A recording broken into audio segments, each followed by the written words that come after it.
ప్రభునందు ప్రియులైన మీకందరికీ యేసుక్రీస్తు ప్రభువారి నామములో శుభవందనాలు తెలియజేస్తూ ఉన్నాం. దైవజనులు బ్రదర్ భక్త సింగ్ గారి పరిచర్యలో నుండి దైవ మర్మములు నవంబరు 18. నేనేమై ఉన్నానో అది దేవుని కృప వలననే అయ్యున్నాను. కొరింథీయులకు రాసిన మొదటి పత్రిక 15వ అధ్యాయం 10వ వచనం. పౌలు చెప్పుచున్న దానిని చూడుము, నాకు అనుగ్రహించబడిన ఆయన కృప. పౌలు ప్రభువుచే బలముగా వాడబడిన దైవజనుడు. అతని వంశము, జ్ఞానము, విద్యలను బట్టి చూడగా ఉన్నతమైన యోగ్యతలు కలిగినవాడు. అటు తర్వాతనే అతడు అపోస్తలుడాయను. అయినను ఏమనుచున్నాడు? నేనేమై ఉన్నానో అది దేవుని కృప వలననే అయ్యున్నాను. మనము తిరిగి జన్మించగా ప్రతి వారికి ఏదో ఈవిని దేవుడిచ్చుచున్నాడు. అయితే దానిని బట్టి మనము గర్వించకూడదు.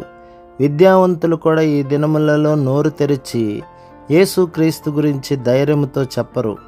అంత భయము. దేవుడైతే వెర్రివాని సహితము తన సువార్తను ప్రకటించుటకు వాడుకొనగలడు. కుటుంబ అంతస్తు, విద్య మొదలగు వేటిని బట్టి అయినను మనము అతిశయించుటకు వీలు లేదు. అనుదినము ఆయన కొరకు వందనస్తులమై దీనులముగా సాత్వికులముగా ఉన్నప్పుడే దేవుడు మనలను వాడుకొనగలడు. దేవుని రాజ్యములో ప్రవేశించుటకు ఎవరికైనాను ఉండవలసిన యోగ్యత దీనత్వమే గాని బైబిలు జ్ఞానము, విద్య కావు. మత్తయి సువార్త 5వ అధ్యాయం 5 చూడుము. సాత్వికులు ధన్యులు, వారు భూలోకమును స్వతంత్రించుకొందురు.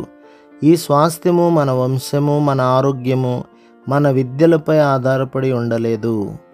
ప్రభు మిమ్మును, మీ కుటుంబమును, మీ సంఘమును దీవించి ఆశీర్వదించునుగాక. ఆమేన్.